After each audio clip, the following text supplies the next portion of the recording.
Mastering layers at home is something that could be fairly easy for some of you, but as a 30-year professional, I always say do it at your own risk.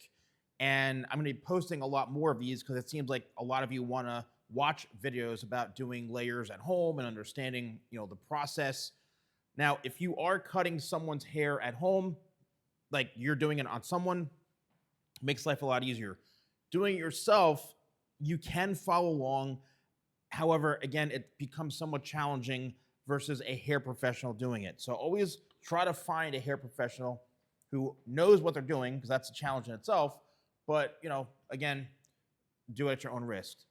Mastering layering requires a number of different things to understand when it comes to hair cutting. But one important thing is something that we as professionals called elevation. Elevation is basically what is used, it's verbiage and terminology used from a technical standpoint of what you're doing when you're holding hair out from the head. So think of it this way, and you might have heard this when someone says, zero elevation. That means that you're holding it as flat as you possibly can, which is going to give you maximum weight, aka a one length haircut.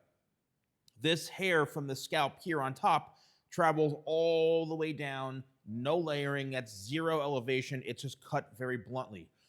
Then as you start to lightly lift the hair from the scalp, or where the base is right here, you start to lightly elevate and lift.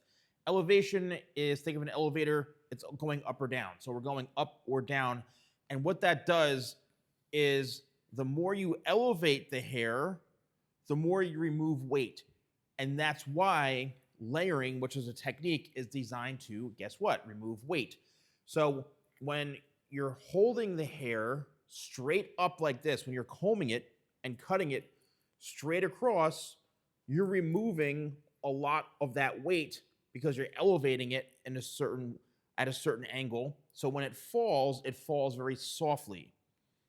If it's like stopping at floors, again, with the elevator reference, you're stopping at different floors, 10th, 9th. So it's instead of going from 10 down to 1, all right?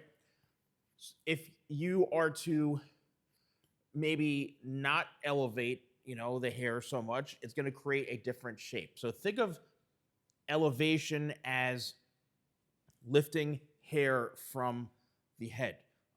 You've got, 0 degree, 45 degree, 90 degree elevation. In my honest opinion, as a professional, I like to cut hair out from the head. A lot of times that's referenced as 90 degrees, straight out from the head, not straight up, out from the head like this at a slight angle, 90 degree, not 100, 90 degree angle, straight from the head is like, that's the best way to understand and do it yourself. Is if you're looking in the mirror and you comb your hair and you look very closely to the scalp, if you're pulling your hair in one direction, you could see at the scalp area it's being over directed. The hair wants to naturally go out this way, right? It wants to grow outwards. But if you go this way, this is where you're elevating the hair or over directing the hair to the point where, a lot of this is going to fall back down because there's nothing really to cut. All of the hair that's being cut is on top of that. So you're elevating the hair all the way out from the head. Cutting it out at a 90 degree angle, to me, grows out the best way. Some may refer to 90 degree elevation or out from the head elevation, or layering is more of a rounded type shape. And when you think about the average person's head, it's round for the most part. So by combing it out from the head, you're following the natural growth pattern, which, what do you think that means for a haircut? As it grows out, it's going to grow out looking the most natural. Anytime you get the hair shape or the structure altered, meaning it's being cut more on a square or boxy shape. Square shape is you're holding it up and then you're leaving it like this. It literally is a box on the head. What that does is it makes it a lot flatter to the head in through here. So if you don't like having a rounder or more natural head shape with your hair specifically, then you're going to have a more square haircut, which means it lays flatter. What that means is as it grows out, it's going to be very flat to the head. Now, that could be a good thing depending on the look. If you're looking for maximum volume and fullness, you want to go with more of a rounded or out from the head shape, like I'm discussing. If you're going to go more of a triangular shape, going shorter to longer, you're going to be making more of a leaner, slimmer, or flatter shape in through here. You can go very full to very sleek and slim through here.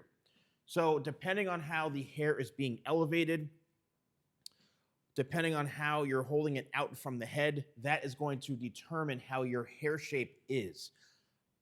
The reason why majority of my haircuts, because I do this in all the time, very consistently, you can see how this flows back, is because I'm cutting everything out from the head, which is matching, like back to the elevator reference, each floor, they're all connected together.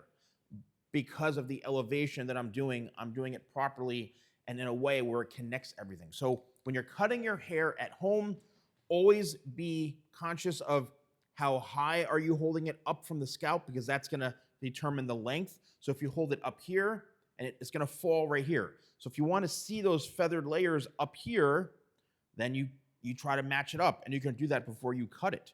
If it's a lot longer, pull it up to here and bring it down here. You'll see the layers going to fall. It all has to balance itself. And then practice and get used to combing the hair outwards just to see what it feels like. Not up this way, not down this way, just straight out from the head. Look close at the scalp. And when it looks like it's literally just going straight out from the scalp, that's what cutting straight out is. That's what it's following the natural growth pattern, which will give you, in my opinion, the best natural, softest type of haircut, and it'll grow out really well too. Let me know if you have any challenges, any questions. I have ebooks that I've made on how to understand haircut shapes. They're like, I think they're on sale for like $8 each or something. It's a downloadable PDF ebook you can purchase. I do have some awesome digital books you can check out, and loads and loads of tutorials on this stuff. So I hope you found this video helpful. Thanks so much for watching. I'll see you soon.